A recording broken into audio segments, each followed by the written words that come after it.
All right, that's one ball clear. Yeah, keep them coming. If in doubt, get it out. Wait, that's a watermelon.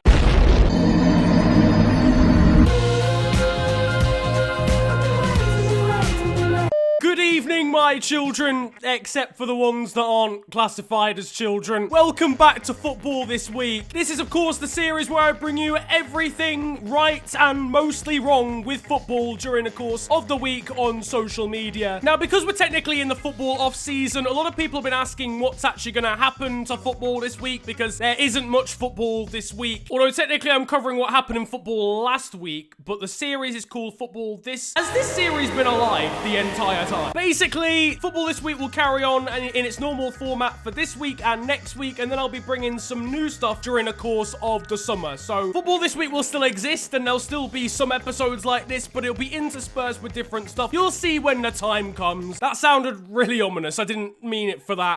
So on an international front, England came third in the UEFA Nations League tournament. I mean, once we lost the semi-final, did anyone in the entirety of the country care whatsoever? Even the fans at the stadium just simply weren't feeling it.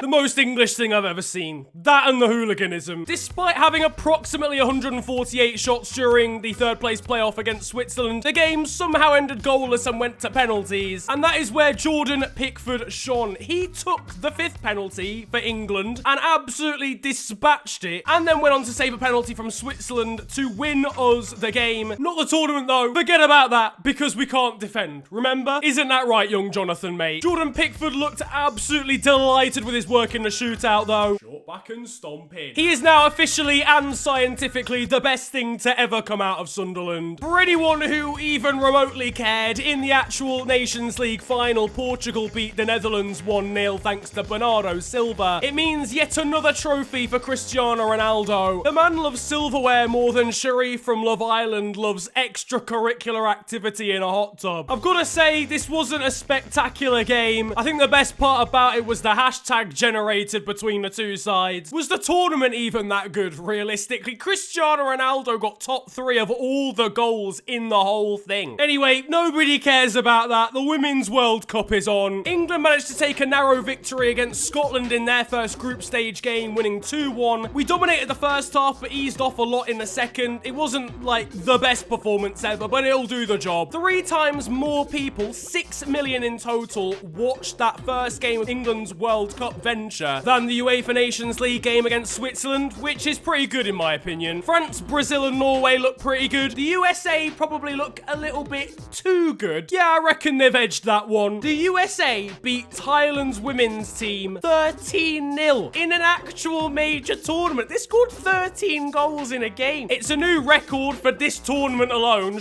How is that not a record for more than just a tournament? Who's beaten someone 12-0 in this tournament before? It was not a great advert for Thailand's goalkeeper, I'll be honest with you.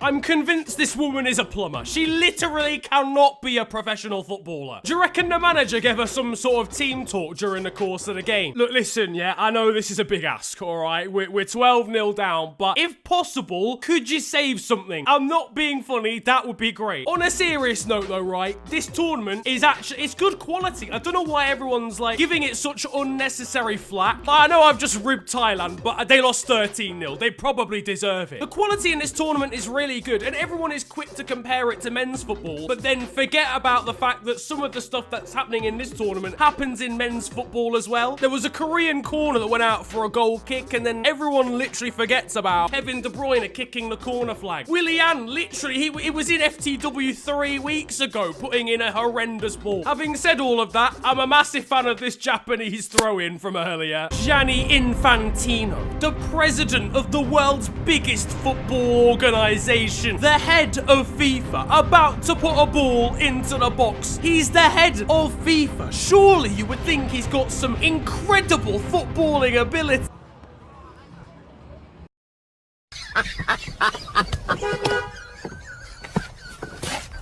The Euro qualifiers are back, and Roberto Martinez had some very interesting words on Eden Hazard. His famous backside. It's his center of gravity. He uses it to get out of one-on-one situations. Honestly, I don't think that's how it works. Someone definitely didn't get more than a C in A-level biology, did they? To be fair to Roberto, the man does pretty much need a reversing signal when he starts walking backwards. The thickness. Elsewhere, Germany absolutely annihilated Estonia. I mean, it should be expected. They don't even have a full professional team. One of their main midfielders is Will Ferrell. Nicolo Barella looked annoyed in Italy's game. He may have accidentally taken it out on a small child. Having given the kid mild concussion, he did at least go and make sure he was alright. He certainly seemed more concerned than the commentators were. Onside there, De Bruyne.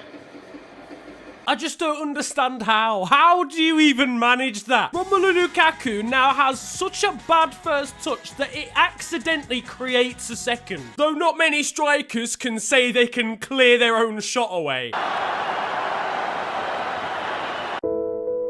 Imagine having your career ended by a goalkeeper. All right, all of you, you've had a tough season. It's the summer now. Not many of you are playing in international tournaments, so I want you all to go and get some time to relax, unwind, have a spell away from football, and just do what you want to do. No, Diego, this is not what we meant. For the love of God, how did you even get a buggy, man? But now, boys and girls, it's time for the FNG Transfer Roundup. Our first story is that Eden Hazard and Luka Jovic have both signed for Real Madrid for a combined total of £190 million. When asked about financial fair play, Florentino Perez responded with "No habla inglés." A very smart man indeed. Details of Kylian Mbappe's new contract demands surfaced on social media this week. That was until Kylian Mbappe himself literally called out the page for fake news. I guess the FNG Transfer Roundup really is the only source for transfer news. Who am I kidding? I'm chatting absolute shit. And finally, Molly May is looking to get her dream move from Team Tommy to... Okay, I'm not allowed to talk about Love Island in this section. Right, okay, apologies. Crystal Palace have told Manchester United they'll have to pay £70 million for Aaron Wan-Bissaka. It seems a little bit over the top when you can buy him for $4 million on fantasy football, but there we go.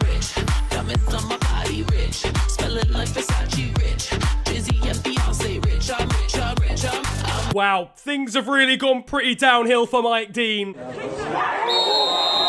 It's still 0-0 time. This is obviously the point in the video where we talk about the best Sunday League stories from the week. I'll be honest with you, we've got more than one thing today. We've got two unbelievable scenes I can count, seemingly. These are perhaps two of the stupidest things I have ever seen on a football pitch. First of all, we've got a pitch somewhere that has literally got a steam train going down its touchline. Who builds a stadium where there's a train track running? I don't understand. Let's just hope he doesn't run out of steam in the latter stages of the game. Meanwhile, over here, we've got some unbelievable technique. Oh, it's a wonderful back post ball. Oh, it's a bit of an up and under. The mouse is there. Oh. How's your touch, geezer? It's the touch when the ball's dropping out of the air. I don't understand how he's managed to control it that badly. We might have finally found someone to compete with Romelu Lukaku.